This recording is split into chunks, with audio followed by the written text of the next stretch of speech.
भगवान शिव ने माता पार्वती को बताया, 3 प्रकार का भोजन करने से मनुष्य की आयु कम होती है। जय श्री कृष्ण मित्रों, एक समय की बात है, माता पार्वती ने भगवान शिव से पूछा, हे स्वामी, मनुष्य को किस प्रकार का भोजन करना चाहिए? किस प्रकार का भोजन मनुष्य की आयु बढ़ाने वाला होता है और किस प्रकार का भोजन मनुष्य की आयु को कम करने वाला होता है और किस दिशा में मुख करके भोजन करना चाहिए? कृपया करके आप मेरे इन प्रश्नों के उत्तर दीजिए। तब भगवान शिव कहते हैं, देवी, आज आपने समस्त मनुष्य जाति के कल्याण के लिए बहुत ही महत्वपूर्ण प्रश्न किए हैं। यह बात सत्य है कि मनुष्य जिस प्रकार का भोजन करता है उसी प्रकार के अनुसार उसका स्वभाव, भाग्य और उसका अगला जन्म निर्धारित होता है। भगवान शिव कहते हैं, हे देवी, मैं तुम्हें एक पवित्र कथा सुनाता हूँ। उस कथा में तुम्हारे सभी प्रश्नों के उत्तर तुम्हें मिल जाएंगे। प्राचीन समय की बात है, एक बहुत बड़ा वन था। उस वन में एक छोटा सा तालाब था। एक बार उस तालाब के पास से एक ऋषि गुजर रहे थे तो उन्हें तालाब के पास ही एक सुंदर और पवित्र कुटिया दिखाई दी। उस कुटिया में कोई साधु महात्मा नहीं रहता था। वह कुटिया पूरी तरह से खाली थी। वह ऋषि एक रात के लिए उस कुटिया में रुक गए और सुबह उठकर वे तालाब के पास चले गए। तो उन्हें रास्ते में एक दिखाई दिया, अर्थात एक औरत की लाश पड़ी हुई थी। उस लाश को देखकर ऋषि ने सोचा कि यह कौन है और इसकी मृत्यु कैसे हुई तथा इस वन में किस लिए आई होगी। ऋषि को उस मरी हुई औरत के बारे में जानने की अभिलाषा हुई। तभी अचानक आकाश मार्ग से उन्हें एक दिव्य विमान दिखाई दिया और वह दिव्य विमान उस तालाब के किनारे पर आकर रुक गया और उस विमान से एक दिव्य औरत उतरी और वह उस तालाब में नहाने के लिए चली गई। भगवान शिव कहते हैं, देवी, वह औरत जो थी वह राजकुमारी थी। तालाब में नहाने के बाद वह बाहर आई और उस मुर्दे का मांस खाने लगी। उसने भर पेट मुर्दे का मांस खा लिया और फिर से विमान में बैठकर स्वर्ग की ओर चल दी। तभी ऋषि ने उस राजकुमारी को आवाज लगाई, हे देवी, तुम कौन हो? तुम स्वर्ग की अप्सराओं की तरह दिखाई पड़ती हो, लेकिन तुम्हारा भोजन राक्षसों की तरह है। तुम मुर्दे का मांस क्यों खा रही थी? ऐसा भोजन भला कोई देवता कैसे खा सकता है? फिर उस राजकुमारी ने उस ऋषि की तरफ देखा और हाथ जोड़कर प्रणाम करके कहने लगी, महात्मा, मैं आपको प्रणाम करती हूँ। मैं आपको मेरी कहानी सुनाती हूँ। पूर्व काल की बात है, मध्य देश में मेरे पिताजी राज करते थे और वे तीनों लोकों में प्रसिद्ध थे और वे बड़े ही धर्मात्मा राजा थे। उनकी 2 पत्नियां थीं। उन दोनों से दो करके 2 पुत्र और 2 पुत्रियां प्राप्त हुईं। मैं उनकी सबसे छोटी पुत्री थी और मेरा नाम चंद्रकांता था। और एक दिन मेरे मन में वैराग्य जाग उठा और तपस्या करने के लिए मैं इस वन में चली आई। फिर इस तालाब के किनारे पर आकर मैंने कठोर तप करना शुरू किया। कई हजार वर्षों तक मैंने घोर तप किया और उसी के प्रभाव से मुझे स्वर्ग लोक की प्राप्ति हुई। लेकिन स्वर्गलोक पहुंचने के बाद भी मुझे भूख और प्यास अधिक सताने लगी। मेरी सभी इंद्रियां तिलमिला उठी। फिर मैंने स्वर्गलोक के सर्वश्रेष्ठ देवता धर्मराज से पूछा, हे धर्मराज, मैंने तो सुना है कि स्वर्गलोक में किसी भी प्राणी को भूख और प्यास नहीं लगती। फिर मुझे भूख और प्यास क्यों लग रही है? यह मेरा पीछा क्यों नहीं छोड़ रही है? कृपया करके आप मुझे बताइए कि ऐसा कौन सा भोजन करूं? फिर धर्मराज ने कहा, हे राजकुमारी, पृथ्वी पर दान धर्म करने पर ही इस लोक में भूख प्यास से मुक्ति मिलती है। लेकिन तुमने अपने जीवन में कभी दान धर्म नहीं किया, कभी किसी भिखारी को भीख नहीं दी। तुमने राजमहल में रहकर भी द्वार पर आए हुए ब्राह्मण को भोजन नहीं दिया। तुमने सदैव ही उच्छिष्ट भोजन किया है। हमेशा बिना स्नान किए ही तुमने भोजन किया और भोजन शुरू करने से पहले तुमने भगवान का धन्यवाद नहीं किया। स्वादिष्ट भोजन को दूसरों को दिए बिना ही तुमने उसे ग्रहण किया। इसी कारण से तुम्हें यह घोर पाप लगा है। इसलिए तुम्हें स्वर्गलोक में भी भूख और प्यास का कष्ट उठाना पड़ रहा है। जीवित रहते हुए तुमने अनेक प्रकार के व्यंजनों का अकेले ही सेवन किया है। अनेक प्रकार के पकवान तुमने अकेले ही खाए हैं, दूसरे को नहीं दिए हैं, जिससे तुम्हारा शरीर तो निरोगी बन गया, परंतु तुम्हारा पुण्य क्षीण हो गया। अब तुम्हारे लिए एक ही उपाय है, उस तालाब के पास तुम्हारा मृत शरीर पड़ा हुआ है, तुम उसी का मांस खाकर अपनी भूख मिटाओ। भगवान शिव कहते हैं, देवी धर्मराज के द्वारा इस प्रकार के कहने पर राजकुमारी ने कहा, हे धर्मराज, अपने शरीर का भक्षण कर लेने के पश्चात मेरा क्या होगा? उसके बाद मैं क्या खाऊंगी? मेरे खाने के लिए कुछ भी शेष नहीं रहेगा। कृपया कुछ ऐसा भोजन बताएं जिसका भक्षण कर लेने पर भूख मिट जाए और जो कभी खत्म ना हो। तब धर्मराज कहते हैं, हे राजकुमारी, तुम्हारे शरीर को ही मैंने अच्छा बना दिया है, उसे तुम रोज खाओगी, फिर भी वह समाप्त नहीं होगा, वह दूसरे दिन फिर से ताजा हो जाएगा। उस मृत शरीर के अंग फिर से प्रज्वलित हो जाएंगे और उन्हें तुम फिर से खा सकोगी।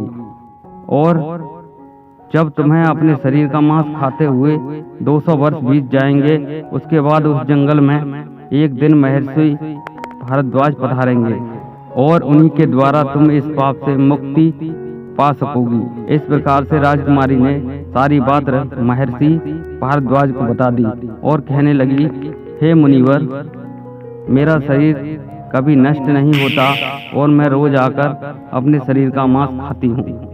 ना जाने कब महर्षि भारद्वाज यहाँ पधारेंगे और मुझे इस कष्ट से मुक्ति दिलाएंगे।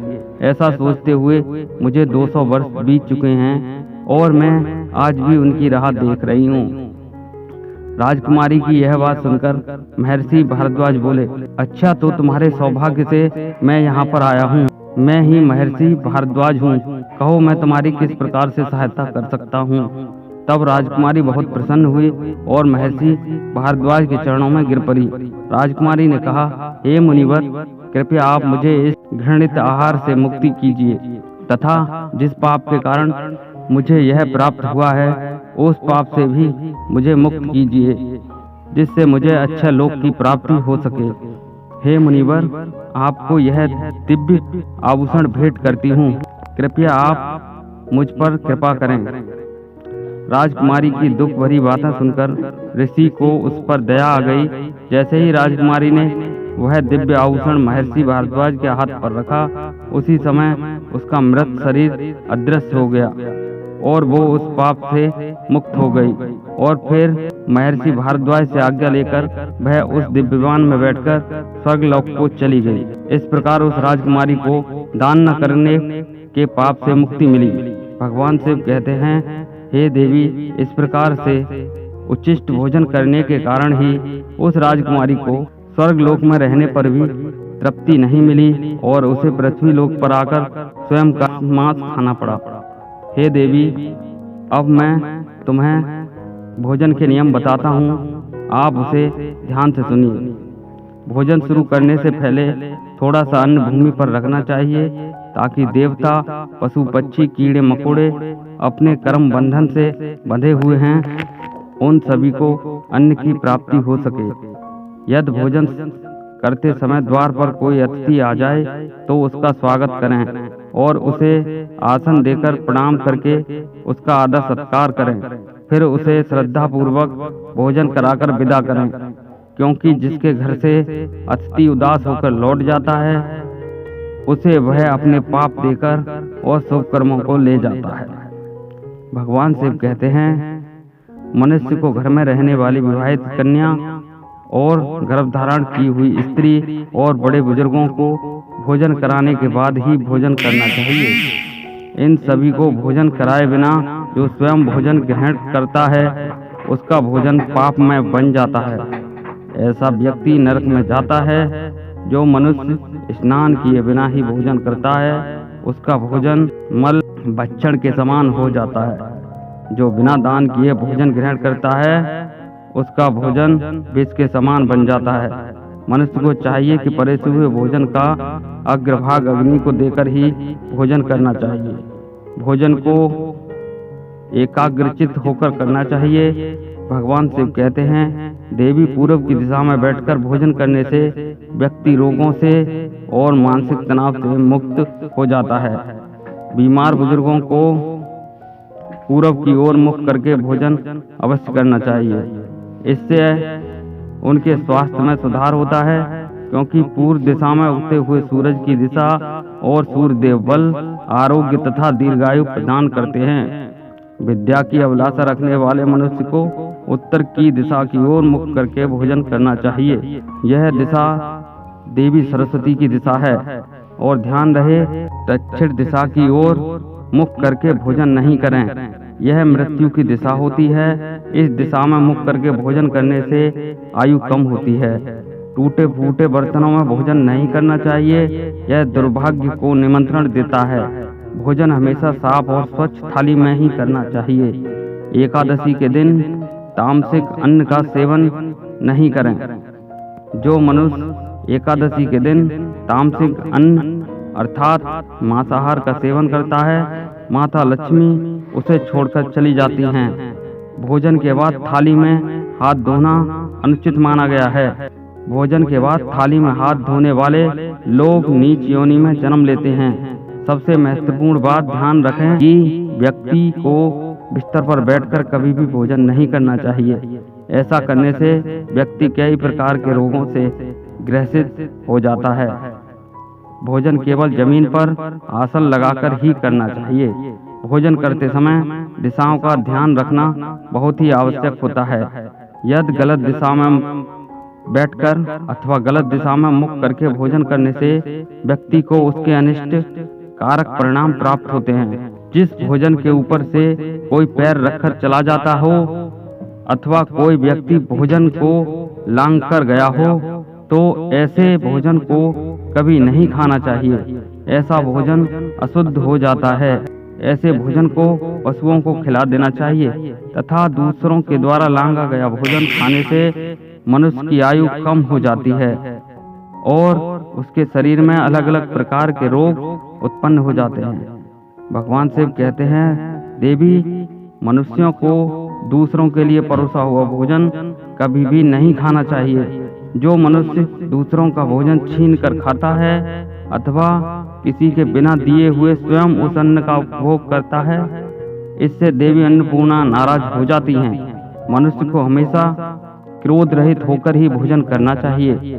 क्रोध की अवस्था में भोजन करने से भोजन का अपमान होता है और कई व्याधियां उत्पन्न होती हैं। यदि चित्त कहीं और हो तब भी भोजन नहीं करना चाहिए और गुस्से से भरे मन से भी भोजन नहीं करना चाहिए, अशुभ होता है। भगवान शिव कहते हैं, देवी जो मनुष्य जूते चप्पल पहनकर भोजन करता है, इस प्रकार के भोजन को आसुरी भोजन कहा गया है। मध्य रात्रि और मध्याह्न होने पर भी भोजन नहीं करना चाहिए, उसे अशुभ माना गया है। शास्त्रों के अनुसार पत्नी को पति के भोजन करने के बाद ही भोजन कर लेना चाहिए। यदि पति घर से दूर हो तो पति का ध्यान करके भोजन ग्रहण करना चाहिए। इससे पति की लंबी आयु होती है और स्त्री सदा सुहागिन रहती है। पति से पहले भोजन करना शास्त्रों में अशुभ माना गया है। इससे पति की आयु कम होती है। इस प्रकार से भगवान शिव ने माता पार्वती को भोजन का महत्व और नियम बताए। वीडियो अगर पसंद आया हो तो वीडियो को लाइक और हमारे चैनल को सब्सक्राइब करें। दोस्तों, आज की वीडियो में सिर्फ इतना ही। मिलते हैं अपनी आने वाली नेक्स्ट वीडियो में। राधे राधे।